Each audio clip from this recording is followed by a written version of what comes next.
காண்பவர்களுக்கு இனிய காலை வணக்கம். இன்றைக்கி என்னோடய மனசில் பட்டதை உங்ககிட்ட பகிர்ந்துக்கணுன்னு ஆசைப்பட்றேன். நம்ம குழந்தைங்க நடந்து போகிற பாதை எப்பவும் ஒரே மாதிரி இருக்க போகிறதில்ல. அதில் கல் முள் எல்லாம் நிறைஞ்சு கரடு முரடான பாதையாக கூட இருக்கலாம். நம்ம குழந்தைகளோட வேகத்தை தடுக்கிற மாதிரி இப்படி சில வேக தடுப்புகள் கூட வரலாம். அந்த மாதிரி வேக தடுப்புகள் வரும்போது நம்ம குழந்தைங்க மிரண்டு போய் நின்றுவாங்க. அடுத்து என்ன பண்ணுறதுன்னு தெரியாது அவங்களுக்கு. எங்கே போகிறது எப்படி போகிறதுன்னு தெரியாது. அப்போது அவங்களோட பாதையை சரி பண்ணணும்னு நினைங்க.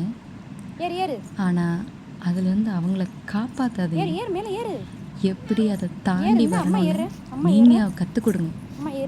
உங்களை பார்த்து உங்களோட குழந்தைங்களும் அதை எப்படி தாண்டி வரணும்னு கற்றுக்கட்டும். அவங்களுக்கு செஞ்சு கொடுக்காதீங்க, கற்றுக் கொடுங்க. ஏன்னா இந்த மாதிரி வேகத்தடுப்புகள் வரும்போது எப்போவுமே நம்ம அவங்க கூட இருப்போன்றது நமக்கு தெரியாது இல்லையா? ஆனால் நம்ம சொல்லிக் கொடுத்த விஷயங்கள் எப்போவும் அவங்க மனசில் இருக்கும். நன்றி.